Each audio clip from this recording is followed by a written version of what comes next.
V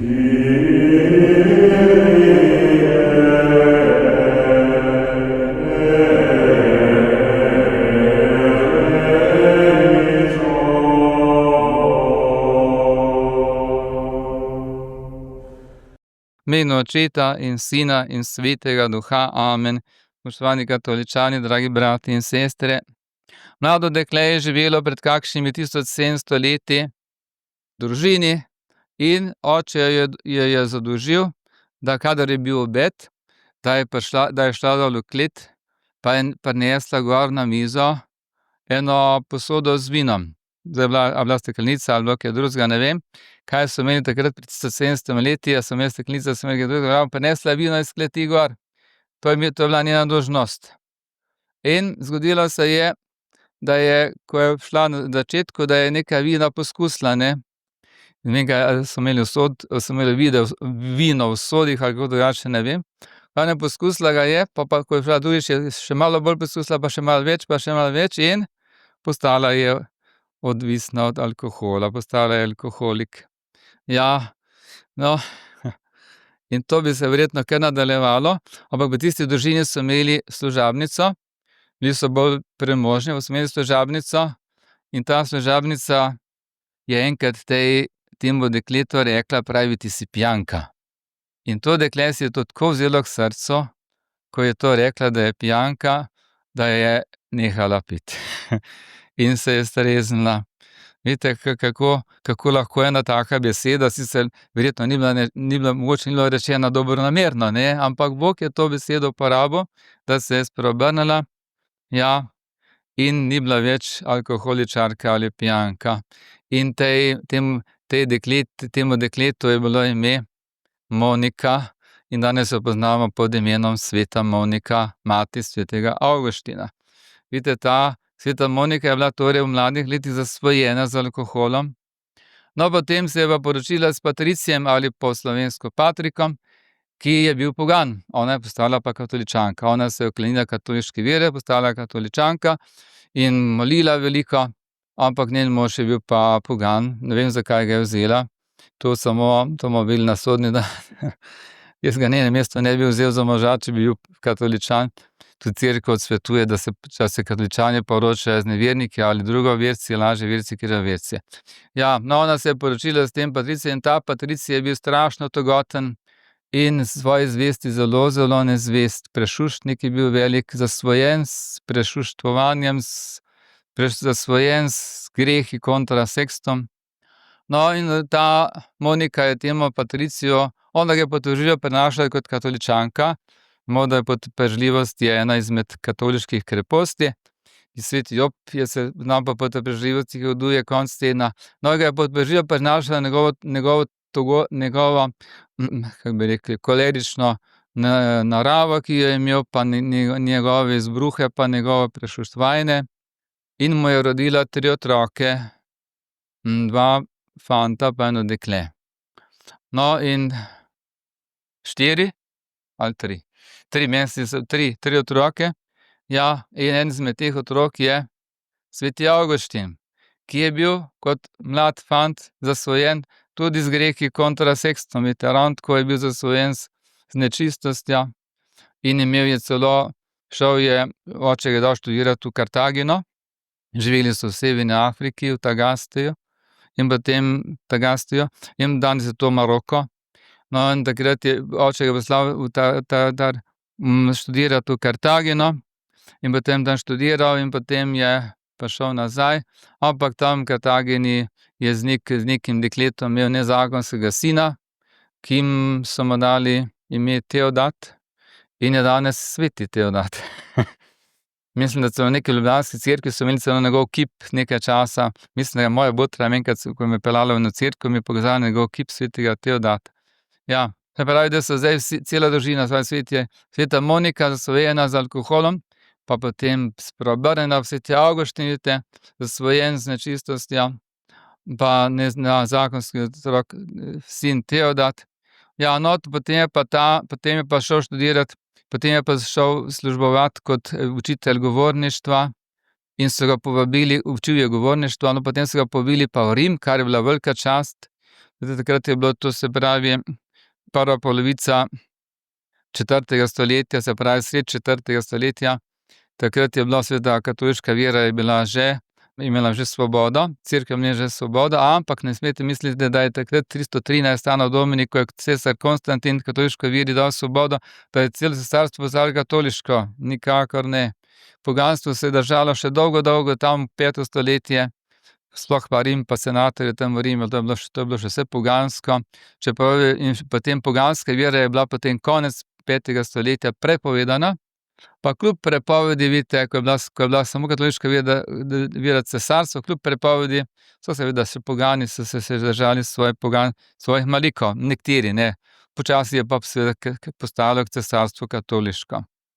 No, in je šel potem v Rim, so ga povabili, da bi šel, kar je bila velika čast, in je šel, mama je rekla, da bo šla z njim, sveta Monika, ampak on tega ni hotel, ampak potem je pa mamo prevaral in je šel sam v Rim, ne da bi z njo sabo vzel, ampak mama se ni dala, je bila katoliška ženska, preveč je prestala pod svojim možem Patricijem, preveč se z njim molila in je šla za njim sama. In ga je potem v Milano, potem je šel pa iz Rima, v Rimu je bil razočaran, ker je bilo grozno pogansko in nemoralno življenje tam. No, in potem je šel pa ves razočaran v Milano. No, v Milano ga je pa čakala božja previdnost, tam je pa srečal škofa Ambroža, ki je postal katoličan, in potem mama sveta Monika za njega 17 let molila, da se je spreobrnil. Ja, in je potem spreobrnil se je ne samo on, pa tudi njen mož proti koncu življenja, seveda vsi so se spreobrnili, vidite, po molitvi, pa seveda po pokori, ki jo je delala sveta Monika. No, in pa tudi potem sveti Avguštin je potem tam v neki hiši živel, govorništvo poučeval, in potem seveda mama ga je, Patricij ni dovolil, da bi dala vse otroke krstiti, ampak ona je vsem otrokom omogočila neko katehetsko vzgojo, se pravi, da jih je seznanila s Svetim pismom, z Jezusom Kristusom. No, vidite, to je neka, ja, no, in ta semena te katehetske vzgoje so ostala v srcih teh otrok. No, in ko je Avguštin bil v Rimu, je slišal govore tega škofa Ambroža in potem je živel na nekem vrtu, neki hiši tam, ko je bil vrt, in potem je slišal nekega otroka, ki je rekel tam na sosednjem vrtu, je rekel: "Tole lege," pa pravi: "Vzemi pa beri." In on je seveda bral Sveto pismo, ampak stara zveza mu ni šla v račun, tako kot meni ne včasih. In potem, ne, ker pač ni poznal stare zaveze, moraš poznati, potem ti gre v račun. No, potem je pa vzel Sveto pismo, pa ga odprl in je odprl tam pri Pavlovih pismih, ko piše: "Ne v požrešnosti in pijanosti, nečistosti, ampak nadedite si Gospoda Jezusa Kristusa in živite pošteno, krepostno življenje." In ko je to prebral, si je rekel, Avguštin si je rekel: tako mora biti, pravi, tako bom napravil, in potem je verjetno molil in je potem dobil milost spreobrnjenja in je postal katoličan in krstil ga je sveti Ambrož sam.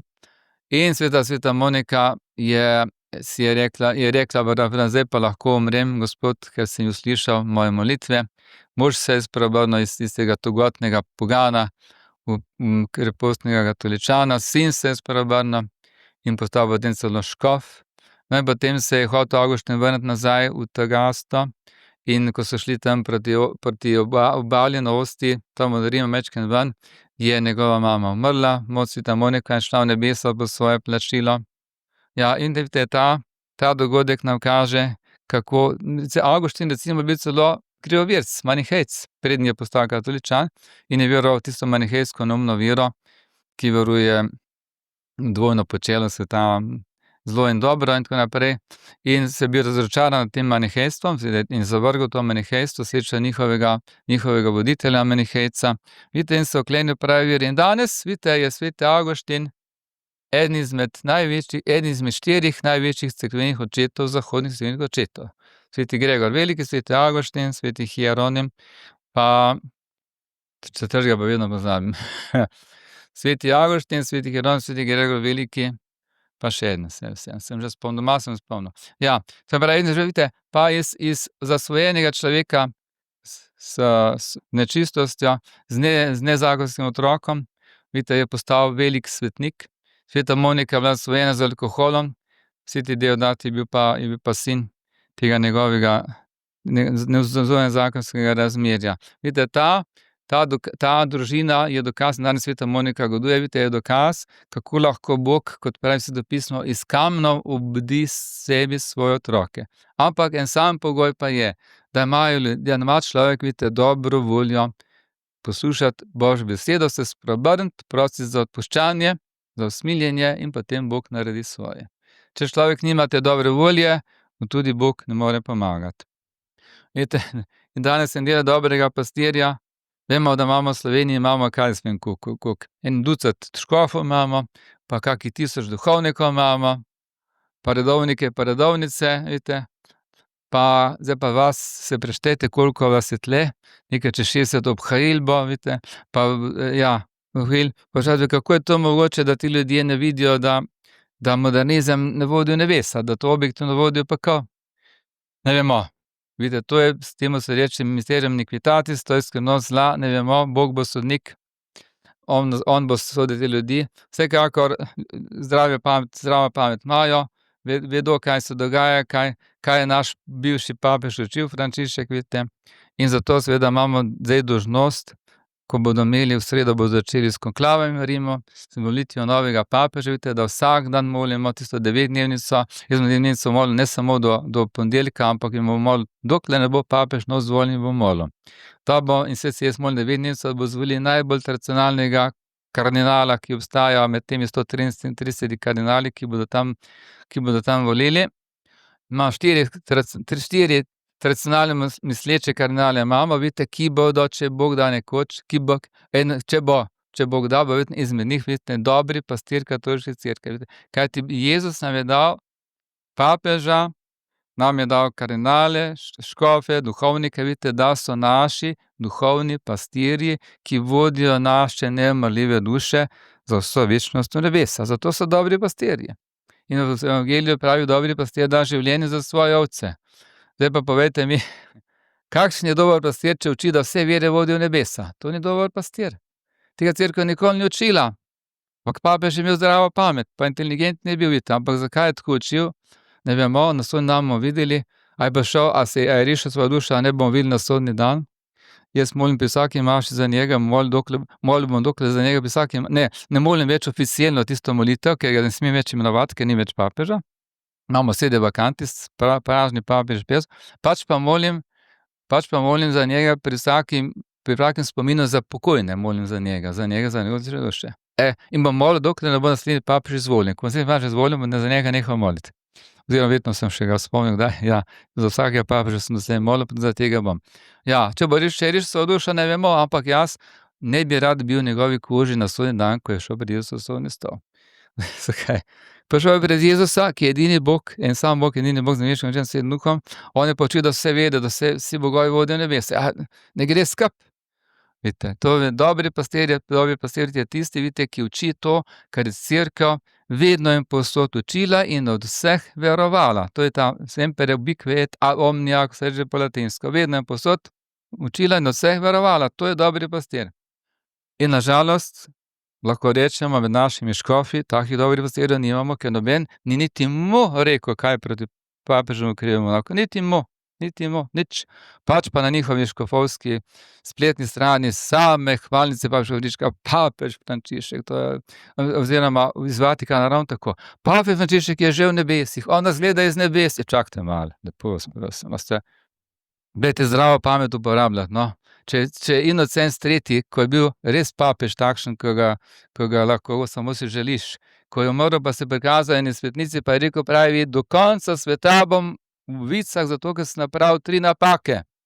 Inocenc III, pa je eden največjih papež 13. stoletja. Pa bo do konca sveta v vicah je napravil 3 napake. Zakaj? Ker je papež. Ker višji, ko si v cerkvi hierarhiji, več odgovornosti imaš, težje boš prišel v nebesa. Zato so vsi škofi se bali, so se branili pred tem, da bi stavili škofi. Noben ni hotel škof postati. Eden je celo umrl, ko so ga vlekli tam v cerkev, da bi ga šli škofa, je umrl na poti, pa so mrtvega pripeljali tam do tiste cerkve. Tako se je branil, da bi škof postal, verjetno odgrozil umrl. Ja, danes bi pa vsi radi bili škofi in papež ga ne vem kaj. Papež je lahko vsak odrasel moški, ki je krščen, pa birman. poročen ali pa neporočen. Se pravi, vsak od vas, moški, ki ste tule, lahko papež postane, če ga bodo dovolili, ampak vas ne bodo dovolili. Veste, to je teoretično je to mogoče, praktično seveda to ni mogoče. Teoretično je pa mogoče, da vsak odrasel moški je lahko teoretično postane lahko papež. Vsak. In če bo kdo izmed vas poklican v Rim, da bo naj postane papež, naj gre pa naj vzame gajžlo, pa tistemu, da niste ven na ženi iz Rima. Ja, vidite, dobre pastirje potrebujemo, dobre pastirje v Sloveniji, vidite, in po vsem svetu. Ampak, boste rekli, se pravi, vaših možaj samo vi imate samega sebe za dobrega pastirja. Ja, če jaz ne bi bil dobri pastir, vam danes ne bi tole govoril. Jaz grem potem raje domov, pa grem za čelarja ali pa kaj smem prodajati sadje tam v kiosku, tam na vogalu, ko prodajajo tam, ko grem mimo, ko grem v kapelo, vidite. Raje sem nekaj drugega, kot pa da sem slab pastir, pa pridem kot slab pastir v pekel. Jaz hočem biti dobri pastir, hočem svojo dušo rešiti, hočem vaše duše rešiti. Če vi hočete ali nočete, to je pa zdaj vaša stvar, da rešim vaše duše. Pa seveda tisti naši duhovniki, Bratušni, pa gospod Vončina, ki je v tej naši kapeli. No, in sveti Avguštin je izrekel, sveti Avguštin je bil takšen dobri pastir, iz slabega izpogana, manihejca, krivoverca, vidite, je postal dobri pastir. Bog lahko to naredi, če človek sodeluje z Božjo milostjo. Če človek ne sodeluje z Božjo milostjo, potem seveda tudi Bog ne more človeku nič pomagati. In eden izmed njegova knjiga, v kateri opisuje, on je napisal ogromno knjig, mislim, da 2-3 knjige, o državi, te knjige, tako so te 3 težke, da jih komaj sam nesem, tak papir je. Veliko je napisal, vidite, ampak najbolj znane so njegove izpovedi, ali confession, izpovedi, in te vam zelo priporočam, da si preberete tukaj, vidite, razgrne svojo dušo pred celim svetom, vidite, kakšen je bil, kakšen grešnik je bil. Pravi, ko smo bili še majhni, piše noter v izpovedi, pravi, smo šli robutati hruške. Ne zato, ker bi bil lačni, ampak ker bi hoteli hruške, bi radi hruške imeli, ampak samo zato, da smo robutali, da smo nekaj slabega naredili. Vidite, to je tisto, vidite, človek je nagnjen k temu, da greši, da je zasvojen s tem svetom, vidite. In mi se moramo pri tem, vidite, to je posledica izvirnega greha. Zasvojenost s tem svetom, zasvojenost z grehom, zasvojenost z drugimi ljudmi, samim seboj, vidite, zasvojenost z alkoholom, s pornografijo, s čemarkoli. Na spletu imate danes spletne strani, vidite, ki človeka pomagajo, da se odsvoji od pornografije. Mislim, v angleščini imajo, v francoščini imajo take, ker me pridigo o teh stvarih. Ja, vidite, in danes imamo imamo globaliste, vidite, ki kaj hočejo meseca maja, se pravi, ta mesec hočejo spraviti skozi Združene narode, kaj pandemični sporazum. Se pravi, da bi Svetovna zdravstvena organizacija imela oblast, vidite, v vsaki državi in razglasiti izredno stanje, da ljudje ne bi mogli iti kamor lahko in tako naprej. Vidite, pandemični sporazum. To so vse globalisti, vidite, to so ljudje, ki služijo hudiča. Če se tega zavedajo, ne bomo imeli na sodni dan. Potem skušajo, vidite, na vsak način skušajo čim več ljudi spraviti z tega sveta, zato propagirajo LGBT, potem pornografijo, kontracepcijo, abortus, vidite, vse svinjarije, vidite, vse smrtne grehe, ki vodijo v pekel. Vse to propagirajo globalisti. Vidite, in ljudi hočejo navezati samo na ta svet. Vidite, otroke učijo, da so iz opic nastali, živijo samo na ta svet, po smrti ni nič, vidite, ne Boga, nič, ne nebes, ne pekla. Vidite, samo zasvojenost s tem svetom, da bi zasvojili s tem življenjem, s grehom na tem svetu, da bi seveda čim več duš pogubili. Kajti za njimi je seveda edini dirigent, ki je seveda Satan s svojimi hudiči.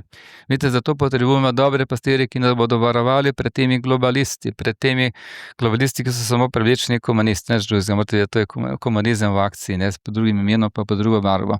Globalisti, vidite, potrebujemo papeža, vidite, ki bo tradicionalni papež, ki bo učil tradicionalno katoliško vero, ki bo maševal tradicionalno katoliško mašo, bo znal vero, nauk, moralo. Vidite, kajti to je tisto, kar nam je Jezus dal. To, kar so naredili modernisti, vidite, nova maša, nova vera, to ni katoliška, to je koncilska, pa sinodalna cerkev, ni katoliška cerkev, ki je Jezus ustanovil. Vidite, potrebujemo dobre škofe, ki bodo dobri pastirji, ki bodo vodili naše škofije, ki bodo in dobre seveda župnike, duhovnike, ki bodo vodili vernike po ozki poti križa in tradicije, kreposti činnosti v nebesa. In zato molimo zanje. Imeli bomo takšne, kakršne si bomo pač zmolili, in naj se nas Bog usmili, pa naj nam da takega papeža, kajti kot je Michael Met zapisal na svojem blogu, pravi, še enega papeža Frančiška drugega verjetno cerkev ne bi več preživela. Tudi jaz mislim, cerkev bo vsekakor preživela, ampak če bodo ljudje preživeli, ki se pogubljajo zaradi tega modernizma, tisto je pa veliko vprašanje. Vidite, to je najhujše, ker ta modernizem vodi ljudi v pekel. Torej, vabim vas, vsi, ki morate danes, dajte sveto obhilo darovati za to, da bodo kardinali izvolili najbolj tradicionalnega kardinala za papeža. 4 taki so tradicionalni: madžarski kardinal Ördo, kolikor vem, mu je ime, potem kardinal Sarah, kardinal Burke in še en kardinal, pa kardinal Miller. To so 4 kardinali. Mislim, da brat navija za Millerja, ker je bil včasih škof v Regensburgu in je zelo rad imel bratovščino, ne. Jaz navijam pa za Saraha. Torej, darujmo za to, molimo za to in potem upajmo, da se bo dobro končalo v imenu Očeta in Sina in Svetega Duha.